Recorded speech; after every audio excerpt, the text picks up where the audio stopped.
It was a rainy Tuesday morning when the classroom door creaked open and the entire room fell unexpectedly still. Two small figures stepped inside. Twins, no older than 7, soaked from the drizzle, their matching backpacks clinging to their tiny frames. No hand holding theirs. No adult in sight. Just two wide-eyed children, standing silently in the doorway, as if they weren't sure if they had arrived in the right place or the wrong one.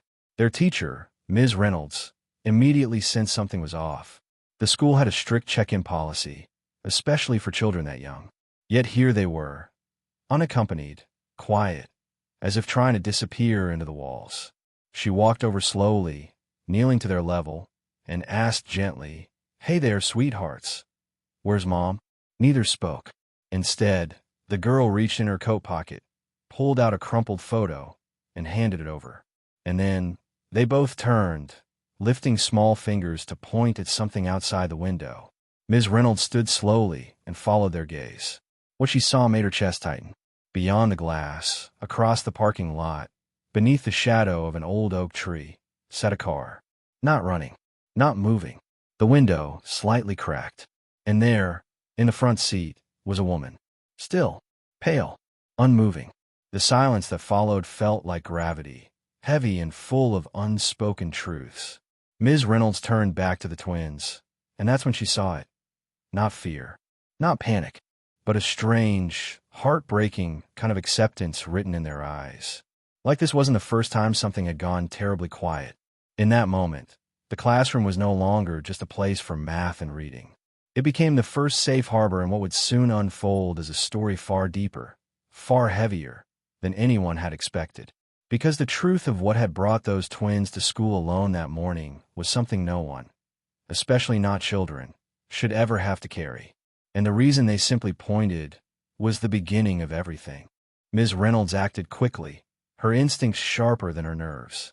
She ushered the twins into the classroom and asked the assistant teacher to keep the other students busy. Then she stepped out and alerted the front office, who immediately called emergency services. Her heart pounded as she guided the principal toward the parking lot. The rain was still falling, soft but relentless, as if the sky itself was holding its breath. When they reached the car, the woman inside didn't stir. Her hands rested on her lap, still as stone. The responders arrived minutes later. A paramedic tapped gently on the window before forcing the door open. There was a moment of silence, then murmured words into radios, movements too careful, expressions too grave. Ms. Reynolds watched from the curb, her hands trembling, her thoughts spinning around two quiet children sitting in her classroom, drawing with crayons, as if none of this was extraordinary. Back inside, the twins hadn't said a word. They sat at a table, heads bent close together, drawing the same image over and over, a house with a single window and a tree beside it. When Ms. Reynolds knelt beside them, she noticed something chilling. The window and every drawing was blacked out. "Can you tell me about your picture?" she asked softly. The boy looked up with wide eyes. "It's where we wait," he said, "until she wakes up." The weight of his words landed like a stone. Ms. Reynolds gently placed a hand on the table, grounding herself. She'd been a teacher for over a decade, had seen children carry grief, trauma, silence. But this was different. These two had learned how to hide pain so well that they folded it into their play. She knew then that this wasn't just about what had happened that morning. It was about everything that had led up to it. The principal returned with news. The mother had been taken to the hospital. It wasn't clear yet what had happened. No signs of harm, no clear answers. Only that she was unconscious and had likely been that way for hours, possibly overnight. Ms. Reynolds looked at the twins again, wondering how long they had waited in that car, how long they had known something was wrong, and how deeply they had already learned not to panic. That afternoon, Ms. Reynolds stayed close to the twins. They didn't ask to call anyone. They didn't ask for food. They simply sat close together, watching the world carefully, responding only when spoken to. It was as if they were trying to disappear behind the safety of each other. She noticed how they mirrored each other's movements. If one shifted, so did the other. If one blinked slowly, the other followed. It was more than a bond. It was survival. Social services arrived by midday. A woman named Clara knelt beside the twins, her tone warm, her presence gentle. She spoke softly, like someone who had done this too many times and yet still hadn't hardened to it. "I'm here to help you," she said. "I just want to know how you're feeling." The girl looked at her, her small hands fidgeting with the zipper of her jacket. "She forgets sometimes," she whispered. "But we don't." Clara raised her eyes to Ms. Reynolds with subtle alarm. "Forget what?" she asked. The girl shrugged. "That it's morning, or dinner, or where we are." The boy added, "We keep track. We make lists on the fridge." Ms. Reynolds felt her throat tighten. This wasn't a case of a single bad day. This was a pattern. A quiet life lived in the cracks. And these children, so small, so quiet, had been patching those cracks with their own innocence. That night, Ms. Reynolds couldn't sleep. She kept picturing the way the twins had pointed, without fear, without drama, as if showing someone a broken lamp or a messy room, not a mother unresponsive in a car. She thought of the photos the girl had carried in her pocket, bent and worn. Someone had taught them how to cope, but no one had taught them how to be kids. That was the part that ached the most. The next morning, only one of the twins returned to class. The boy. The girl was staying with a relative while social workers arranged a more stable solution. He sat quietly at his desk, the empty chair beside him screaming louder than any child's voice could. Ms. Reynolds approached and asked, "Would you like to draw today?" He looked up and nodded, and as he picked up a crayon, he said, "Do you think she'll remember this time?" The question broke her, and yet, she answered, "Maybe not, but I will." The boy's name was Eli. His sister, Ava, was still staying with an aunt several towns over. The separation, though temporary, had fractured something sacred between them. Ms. Reynolds saw it in the way Eli walked slower, looked around before speaking, hesitated before starting his work. He was still present, but only partially, as if the other half of his voice, his rhythm, his courage, had left with Ava. During recess, Eli didn't run with the others. Instead, he sat beneath a tree at the edge of the playground, holding a twig and pressing into the dirt like he was writing something no one else could read.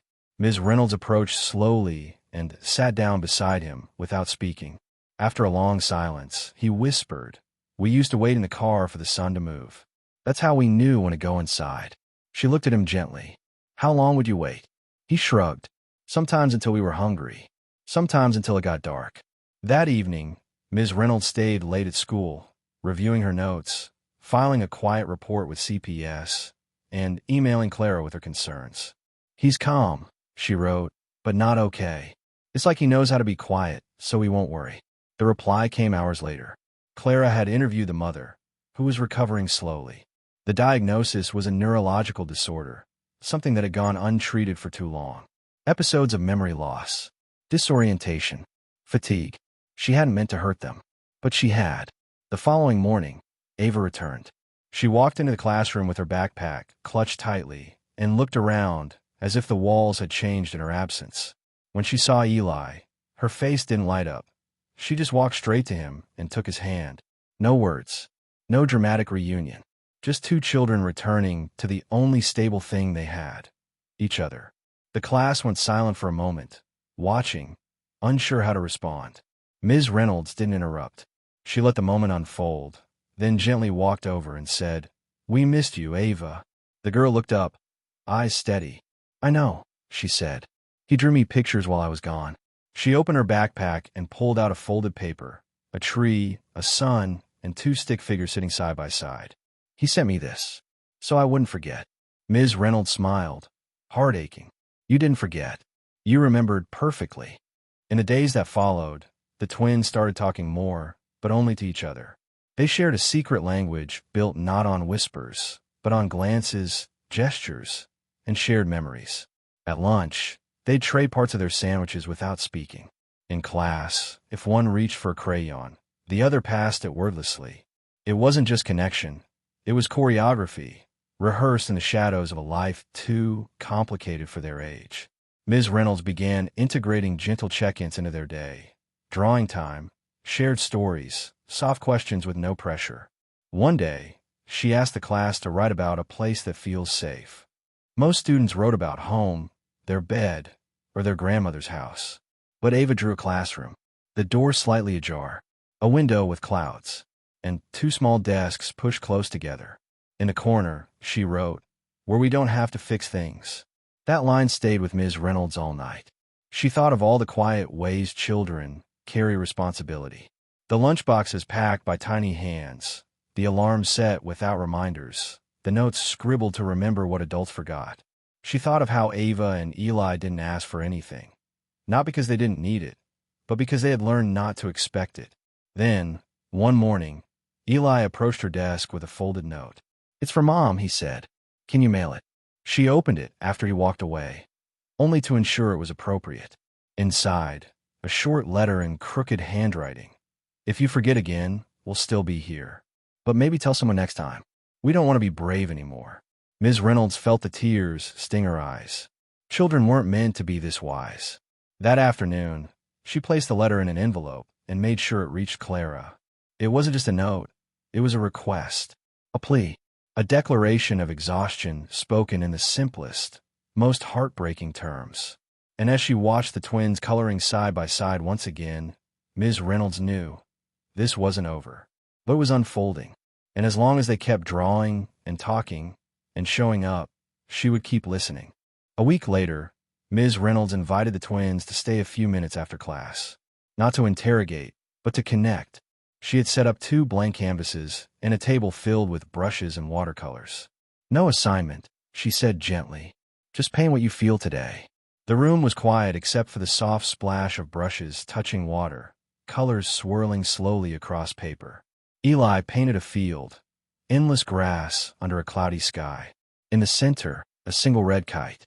Ava painted something more abstract, a wall with small cracks and vines growing through them. When Ms. Reynolds asked, "Can you tell me about it?" Ava smiled faintly and said, "Sometimes things grow better when they break a little." Ms. Reynolds didn't respond. She simply nodded and placed her hand over Ava's gently, letting her know she'd been heard. Later that afternoon, Clara visited the school for a follow-up. She met with Ms. Reynolds in private. "The mother's condition is chronic," Clara explained. "But now that we understand it, she's receiving treatment and supervision.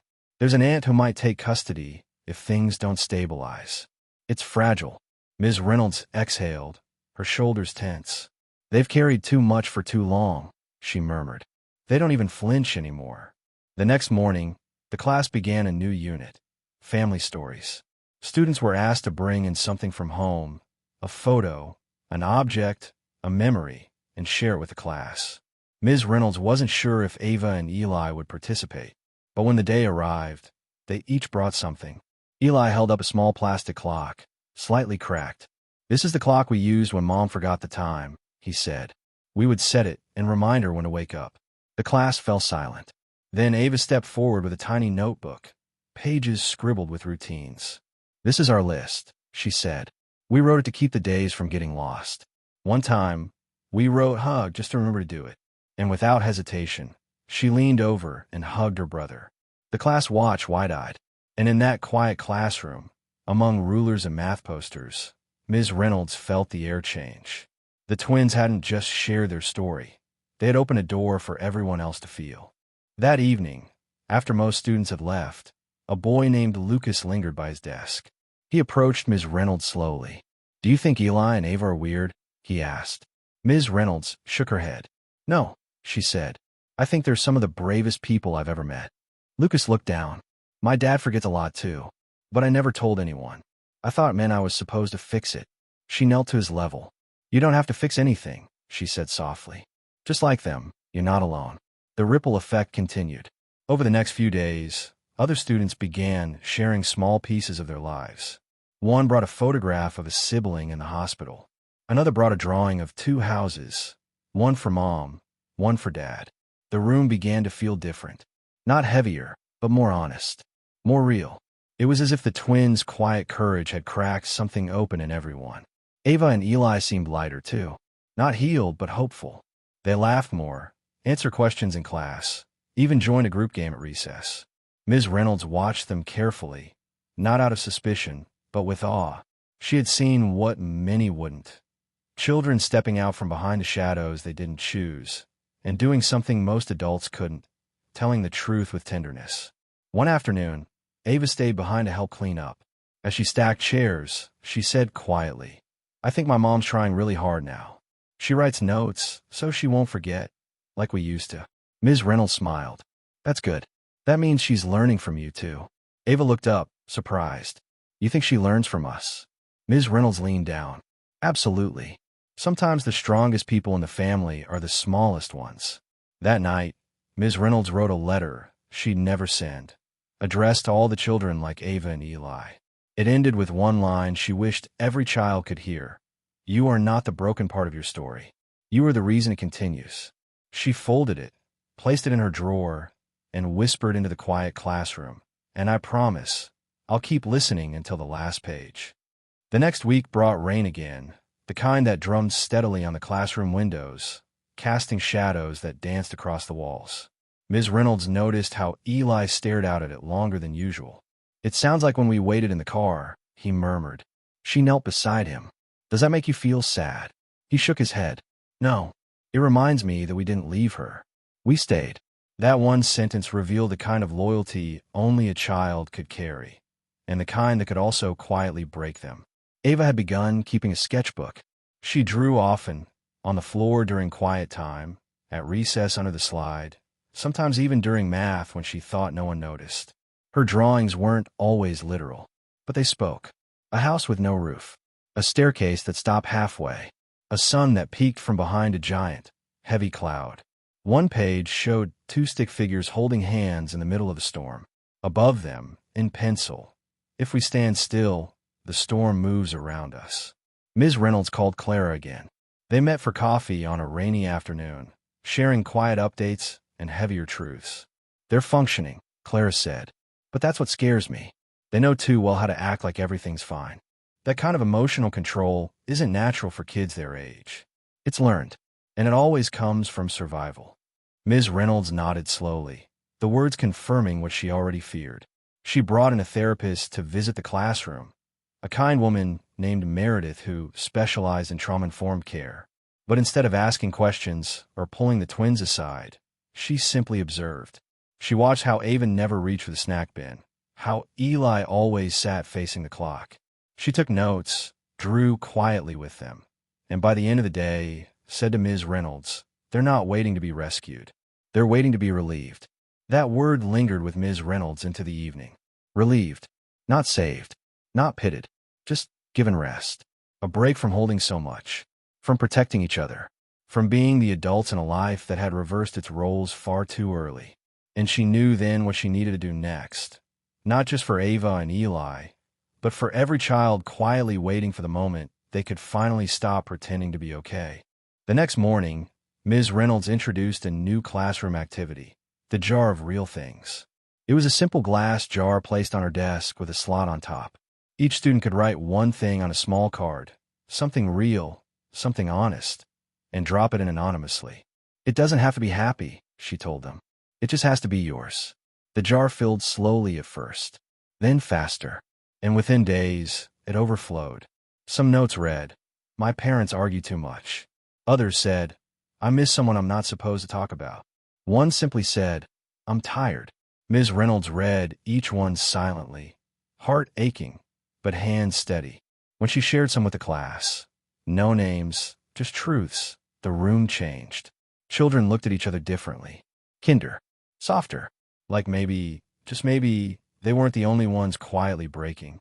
Ava and Eli didn't submit anything at first. But one afternoon, Eli walked up with a folded piece of paper and dropped it into the jar. Later that day, Ms. Reynolds unfolded it. 5 words, scrawled in all capital letters. "It's okay, T.O., be small." It was more than a message. It was a release, a permission, a truth too big for someone his age, and yet, spoken like a mantra he'd been whispering to himself for years. The twins started sitting closer to the other kids, joining games, asking questions, laughing even. Ms. Reynolds knew it wasn't a magic fix, but it was a start. One day, during art class, Ava painted a new picture, a house with a bright window, and 2 kids standing in a garden full of flowers. She didn't explain it. She didn't need to. Ms. Reynolds placed it gently on the classroom wall, right beneath a sign that read, "Every story has a middle, not just an end." That evening, As she locked the classroom and walked through the empty hall, Ms. Reynolds paused and looked back at the jar on her desk. It glowed faintly under the lamplight, full of secrets, full of bravery, and most of all, full of voices that had been waiting for someone to say, "I believe you, and I'm still listening." In the weeks that followed, something subtle but powerful began to shift. The twins no longer entered the room with their shoulders tucked or their eyes scanning every corner. They began to arrive early, chatting softly with classmates, even helping set up chairs without being asked. They had not forgotten their story, but for the first time, they weren't living inside it. They were stepping forward, one day at a time, into something new. One morning, Ava brought in a small paper envelope, taped shut and labeled, "For when you forget again." She handed it to Ms. Reynolds and asked her to mail it to her mother. Ms. Reynolds nodded, curious but careful not to open it. Later, with permission, Clara read it during a home visit. Inside was a drawing of the twins holding a clock and a heart. And beneath it, Ava had written, "We're still here, but please don't make us be brave again." The words hit Clara harder than she expected. She described it to Ms. Reynolds as the kind of truth that doesn't shout, but never leaves you. Ava and Eli's mother was trying. She had a chart on the fridge now, pills organized in labeled trays, timers set on her phone. But what Clara said next stayed with Ms. Reynolds. She's learning, but it's the twins who taught her, and it cost them pieces of their childhood to do it. In class, Ava and Eli were assigned a partner project with Lucas and another boy named Andre.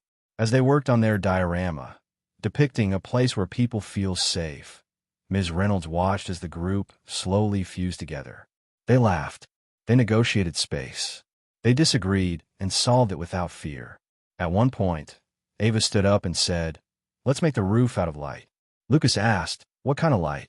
Eli replied, "The kind that helps you see yourself."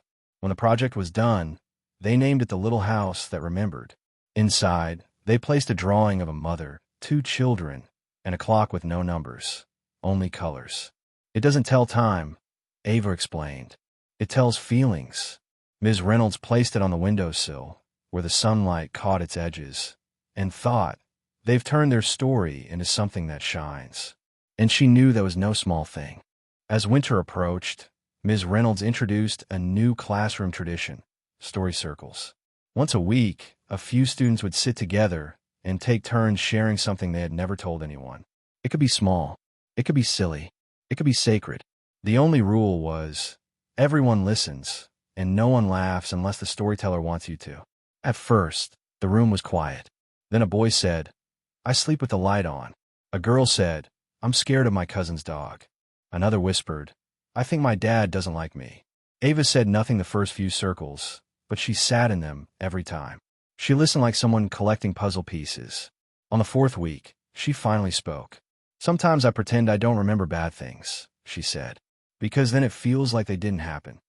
No one said a word, not because they were uncomfortable, but because they understood. Lucas reached over and passed her a note. She opened it and smiled. It said, "Me too," and that was all it took. The twins began showing up in ways that felt more than brave. They felt free. They sang softly during music class. They asked for second helpings at snack time. They stayed behind after school to erase the board just to have a quiet moment longer in the place that felt safe. One snowy afternoon, Eli handed Ms. Reynolds a paper snowflake he had made. "It's got a crack," he said. "I folded it wrong." She looked at it and smiled. "But look," she said, "that crack made it more beautiful. It's the only one like it." Eli nodded, considering her words carefully. Then he said, "That's like our mom. She's not the same as other moms. But maybe she's just learning her new shape." Later that evening, Ms. Reynolds added the snowflake to the classroom window. She didn't tape over the crack. She let it hang, light pouring through its imperfect folds. And in that moment, she realized something. These children weren't just healing. They were teaching everyone around them how to look again, how to see the cracks, the courage, and the quiet resilience blooming in every corner of the room. Winter break approached, and with it came the buzz of holiday activities and secret gift exchanges. But for Ava and Eli, the idea of home for the holidays felt more complicated. Ms. Reynolds watched them closely, noticing how Ava's shoulders tightened every time someone mentioned Christmas morning or how Eli would glance toward the classroom door when parents arrived early for pickup. Ms. Reynolds decided to introduce a new writing prompt. What does home feel like? Not what it looked like, but how it felt. Most students wrote about warmth, laughter, smells of cinnamon, or their pet's tail wagging at the door. But Eli wrote, home feels like remembering what time it is. Ava added, home is when someone says your name because they mean it, not because they forgot you were there. Their words carved silence into the room, a kind of stillness that wasn't empty, but reverent. The day before break, Ms. Reynolds handed out small, personalized gifts. To Ava and Eli, she gave matching journals, one red, one blue. Inside, she had written, because your story deserves to be kept somewhere safe. Ava clutched hers tightly. We used to write on napkins, she said. Now we won't have to throw it away. Eli opened his, then looked up and whispered, we'll remember more this way. Clara had arranged for the twins to spend the break with their aunt again, while their mother continued her treatment. This time, though, there was no fear in their eyes, only a quiet understanding, like they knew things weren't perfect, but manageable, that they weren't alone anymore. Ms. Reynolds hugged them both tightly on their last day, whispering, I'll be here when you come back, and your desk will still be next to each other. That evening, as snow blanketed the neighborhood and lights flickered in windows, Ms. Reynolds stood in her classroom alone. She walked over to the jar of real things, still full of confessions, hopes, and silent bravery. She opened one and read, It's okay to want to be a kid again. No name, no signature, but she knew whose truth that was. And as she turned off the lights and locked the door behind her, she whispered into the quiet, You are. You still are. After the break, the twins returned with stories of puzzles completed, cookies baked, and even one evening where their mother had called them just to say good night, on time, without forgetting. It wasn't everything, but it was something, and in their world, small victories meant everything. Ava drew a picture of the three of them holding hands. Eli labeled it, Mom's Better Day. The class welcomed them back with warmth. Lucas had saved them seats. A student named Layla had decorated their cubbies. Even the younger students, once shy around the twins, now smiled openly when they entered the room. It wasn't just acceptance, it was belonging. They had become part of the rhythm, no longer as outliers, but as threads holding the fabric of the class together. During reading hour, Ms. Reynolds introduced a story about a bear who gets lost in the forest and is guided home by the stars. At the end of the story, Ava raised her hand. The stars are like people who don't leave, she said, even when you can't see them. Ms. Reynolds paused, her heart catching in her throat. Yes, Ava, she said. That's exactly what they are. The therapist, Meredith, returned for a classroom visit that week. She watched Ava and Eli from across the room as they worked on a group project. Afterward, she said to Ms. Reynolds, They're learning to play again. Ms. Reynolds smiled. They never forgot how. They just needed permission. Meredith nodded. Then you gave it. That evening, Eli handed Ms. Reynolds a new drawing. A house, a sun, and two kids sitting under a tree. No black windows. No clocks. Just open doors and full skies. In the corner, he'd written, This is what it looks like when no one forgets. Ms. Reynolds taped it gently beside Ava's painting of the flower vines. Together, they hung like a quiet declaration, the beginning of something better. The new semester began with a writing project titled Letters to the Future. Each student was asked to write a letter to themselves 5 years from now. Some filled pages with dreams, becoming astronauts, owning dogs, playing professional soccer. But when Ava stood to read hers aloud, the room fell into a hush. Dear me, she began, I hope you're still kind. I hope you still remember how strong we were when things were hard. I hope you don't have to remind Mom what day it is anymore. Eli's letter was simpler, but just as piercing. Dear future me, if you ever feel scared, remember how we made it through 3rd grade. Remember the teacher who kept our seat warm.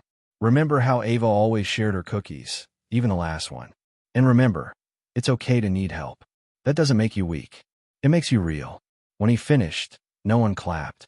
They didn't need to. The silence was enough. It meant they'd been heard. After class, a student named Theo approached Ms. Reynolds and asked, How do they say stuff like that? She smiled and said, Because they've had to feel stuff most people don't. And when you feel that much, your words grow up faster than you do. Theo nodded thoughtfully. It's kind of like they're helping us grow up too. And he wasn't wrong. The entire classroom had changed, not just in how they learned, but in how they listened. Later that week, Ava and Eli asked if they could help with the school's new peer mentoring program. They weren't loud leaders, but they were steady. They sat with a new student who cried every lunch. They read to younger kids in the library. One day, a first grader tripped in the hallway, and before anyone could react, Eli was already there, holding out his hand. "You're okay," he said gently. "You're just at the beginning of better." That afternoon, Ms. Reynolds updated Clara. "They're becoming anchors," she wrote, "for themselves, for others. Not because they're healed, but because they remember what it feels like to hurt. And they're choosing to make that memory matter." Clara replied simply, "This is how generational strength begins." One rainy Wednesday, Ava stayed behind after school, holding her red journal. "Can I show you something?" she asked. Ms. Reynolds nodded, and Ava opened to a page filled with small, careful handwriting. At the top, a title, "Things I Want to Remember If I Ever Become a Mom." She had listed them like rules, simple, profound truths. Always say goodnight, even when you're tired. Don't let your kids remind you what day it is. Tell them they matter before someone else tells them they don't. Ms. Reynolds blinked back tears. "That's a beautiful list, Ava." The girl looked up. "I don't want to forget." Her voice trembled, then steadied. "Because forgetting hurts people, even if you don't mean to." Ms. Reynolds knelt and placed a hand over hers. "And because of you, I think a lot of people are going to remember more than they ever would have without you." Ava's eyes glistened. "Really?" Ms. Reynolds smiled. "Absolutely." The twins' mother had begun writing letters to them every week, part of therapy. Some were short, some were messy, but all of them tried. Ava read them quietly at her desk, while Eli often tucked his away unread, choosing to open them only when he felt ready. Healing, Ms. Reynolds realized, wasn't about speed. It was about permission. Permission to pace, to pause, to protect the parts of you that still needed time. One Friday, the class voted to nominate Ava and Eli for a school award, the Kindness Ripple Award, given to students who made others feel safe and seen. When Ms. Reynolds announced it, the twins looked confused. "But we didn't do anything big," Eli said. "No," she replied. "You just did everything small, with your whole hearts. And that's the biggest kind of kindness there is." That night, as Ms. Reynolds walked past the art wall in the hallway, she noticed a new drawing pinned anonymously. A house with wide-open doors. Two figures standing at the entrance. Above them, a sentence. This is where the story didn't end. It turned. She didn't have to guess who drew it. She just smiled softly, touched it gently, and whispered to the empty hall. Yes, it did. Spring crept in slowly, with longer days and warmth returning to the air. The twins had begun walking to school again, hand in hand, just like before, but now, it wasn't out of fear.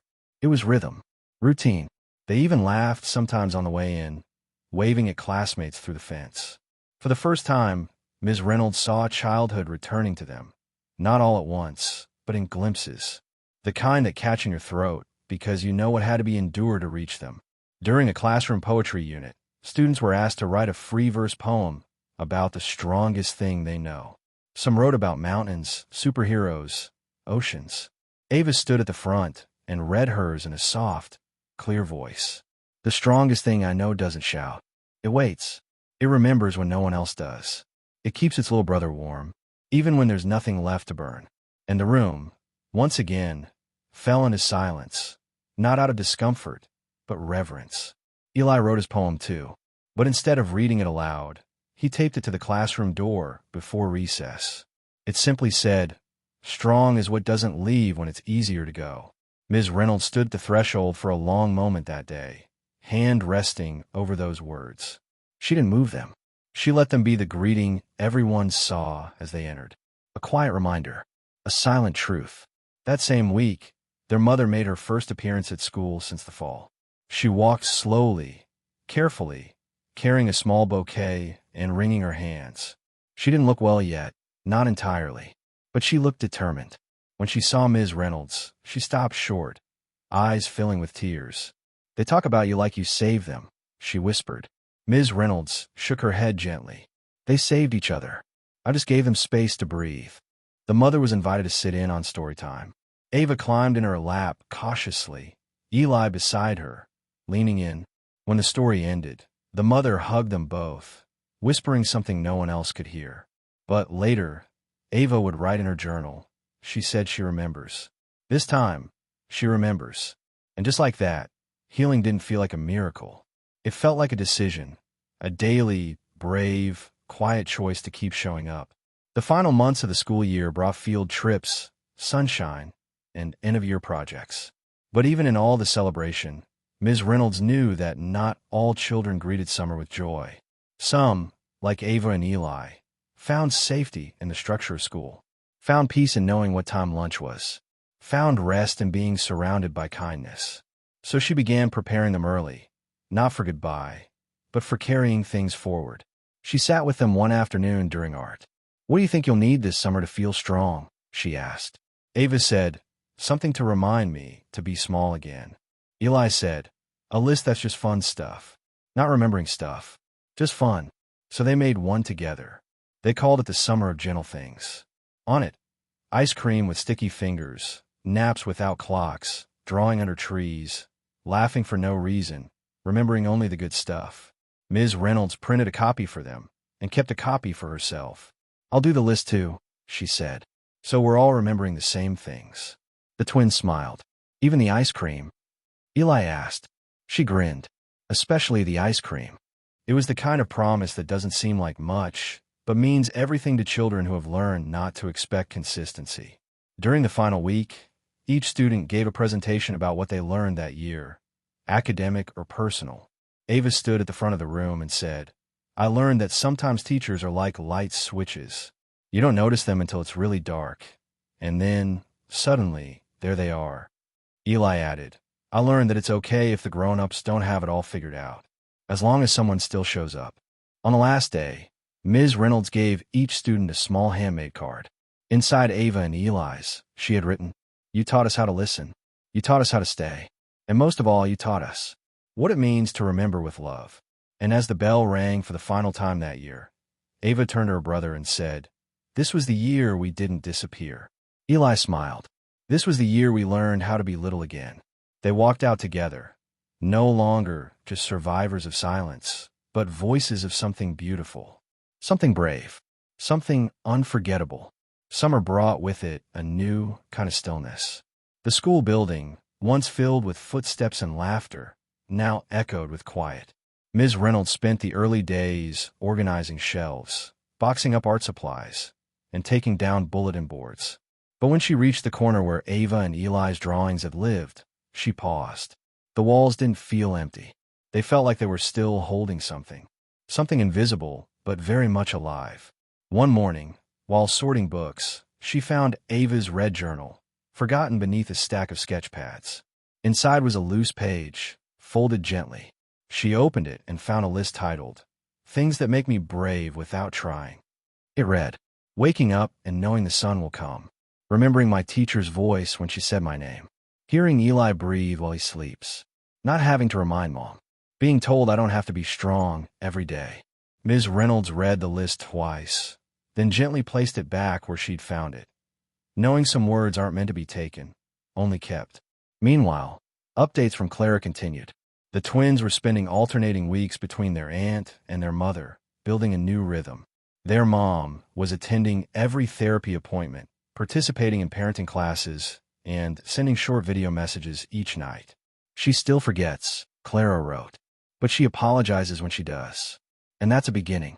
Ms. Reynolds replied, "And beginnings, even quiet ones, are worth celebrating."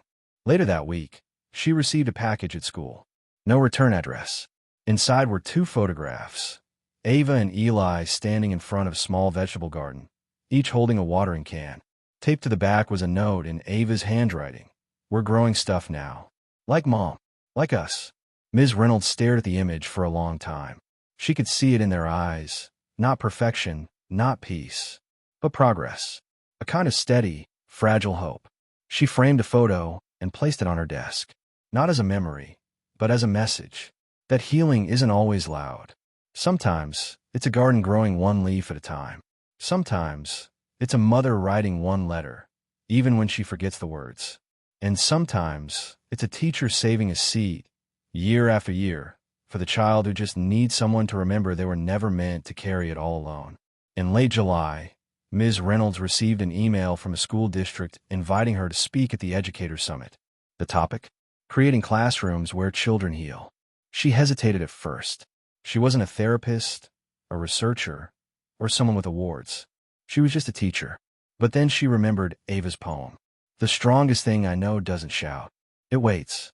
So she said yes, not to speak for her students, but because of them.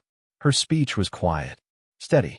She told the story without names, without drama, just truth, about two children who taught her more about grief, loyalty, and love than any textbook ever could. About how classrooms aren't just places for tests and grades, but sanctuaries, where remembering someone's name could be the thing that saves them. Her final sentence lingered long after the mic was off. If you give a child a place to feel small, they just might grow into something extraordinary. After the talk, dozens of educators approached her, some with tears, some with stories of their own twins. One whispered, "I have an Ava. I didn't know what to do, but now I think I do."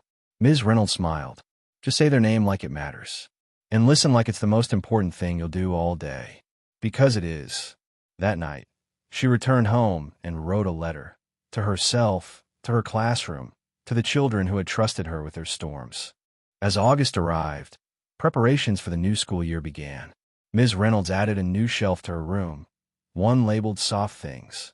Pillows, journals, small stuffed animals, crayons. Items for the children who needed a moment of peace before they could even think about math or reading. She placed a small sign above it. For when the world feels loud. It was a corner, but it felt like a promise. On the first day back, Ava and Eli walked in hand, taller now, brighter. They ran to Ms. Reynolds, arms wrapping tightly around her. "We brought something," Eli said. They handed her a potted plant, small, with only 3 green leaves. Ava smiled. "It's a memory plant," she said. "It keeps growing as long as someone keeps remembering." Ms. Reynolds placed it by the window, sunlight pouring in. And that morning, as the bell rang and the classroom filled once again, she didn't say much. She just looked at them all and thought, this is what survival looks like when you give it a seat, when you let it speak, when you remember what no one else saw, and make sure it's never forgotten again. As the school year unfolded, the little soft things shelf became one of the most visited corners in the classroom, not just by Ava and Eli, but by children who needed a moment to breathe, reset, or simply exist without explanation. Ms. Reynolds watched as students gently placed notes, drawings, and even tiny trinkets on the shelf. Each one a quiet declaration. I feel, and it matters. One morning, Ava tucked a folded piece of paper between 2 pillows. Ms. Reynolds found it later that day. On it, Ava had written, "Some days I forget we're safe now. But then I look at the window, and the plant is still growing. So I know we're okay." The plant, the same one the twins had given her, had doubled in size. Its leaves now brushed the sill like open palms, reaching, stretching, thriving. The classroom took on a new tone that year. It wasn't just about academics. It was about presence. Children learned to look at each other longer, to ask real questions, to check in, not just because they were told to, but because they had seen what care could do. One afternoon, Lucas brought in a sweater for Eli when he forgot his. "So you don't get cold," he said. Like last year. It wasn't just a gesture. It was memory in motion. Ava started mentoring one of the younger students, a shy girl named Miriam, who rarely spoke above a whisper. Ava would sit beside her during story time, drawing little shapes in the margins of her books until Miriam started doing the same. Slowly, a bond formed. Ms. Reynolds watched the exchange one day and thought, this is how the cycle breaks. Not through loud victories, but through quiet repetitions of care. By spring, the twins had grown into steady leaders. Not the kind who took charge, but the kind who held space. The kind who noticed when someone was missing. Who whispered, "It's okay," without needing to explain why.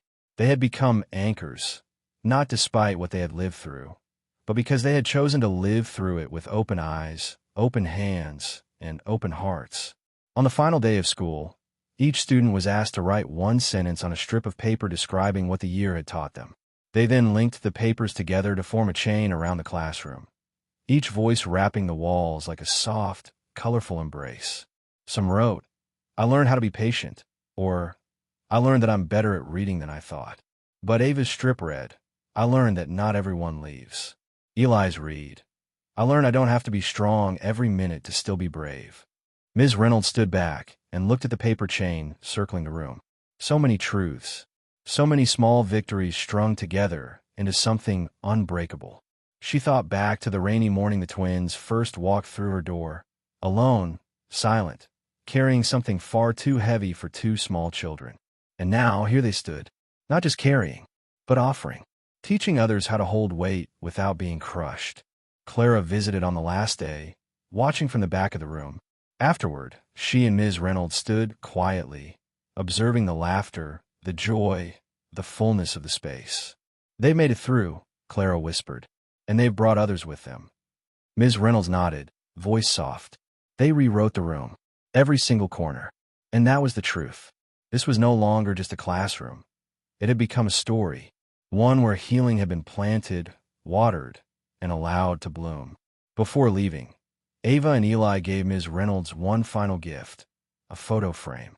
Inside, a drawing of the classroom window, the plant, and a sign beneath it that read, "We remember here." On the back, they had written, "Thank you for saving our names when everything else was being forgotten." Ms. Reynolds held the frame tightly, eyes brimming, heart full. "I'll never forget either of you," she whispered. "Not ever." And as the twins walked out for the final time, the sun poured through the windows. The plant swayed gently in the breeze. And in the space they left behind, there wasn't emptiness. There was presence. Proof. The kind that stays. The kind that changes everything. The kind that teaches us, again and again, what we choose to remember can become the safest place in the world. Some stories don't begin with grand gestures or loud events. They begin in silence, in small hands holding onto each other, in two children walking through the rain, not knowing what they would find on the other side of a classroom door. Ava and Eli never asked to be brave, but in a world that forgot them too often, they chose to remember each other. And that act, as quiet as it was, changed not just their lives, but every space they stepped into. They taught us that resilience doesn't always roar. It sometimes sits in the back of a room, sketching truth on scraps of paper. That courage isn't about being unshakable. It's about showing up, even when your heart is tired. And that healing doesn't require perfect endings. It needs safe places, open arms, and someone willing to say, "You don't have to carry all of this alone." The journey of the twins was never about being rescued. It was about being seen. A teacher who listened. A system that chose to respond. A mother who, slowly and imperfectly, began to fight her way back into the light. And children who, even with broken routines and faded calendars, refused to let their story end in silence. They reminded us that some of the strongest people in the world still wear Velcro shoes and carry their memories in folded drawings. So maybe the real lesson is this: never underestimate the power of presence. Not the kind that fixes everything, but the kind that stays, that remembers, that builds a seat beside the child who feels invisible and says, "You're not too small. Your voice is enough." If Ava and Eli showed us anything, it's that love, when consistent and quiet, can become the very thing that rewrites the ending. If this story moves something in you, if it made you pause, reflect, or remember someone who once held your hand in the storm, consider subscribing, leaving a like, and sharing your thoughts in the comments. Because when we speak, we heal. And when we listen, we give someone else permission to begin again.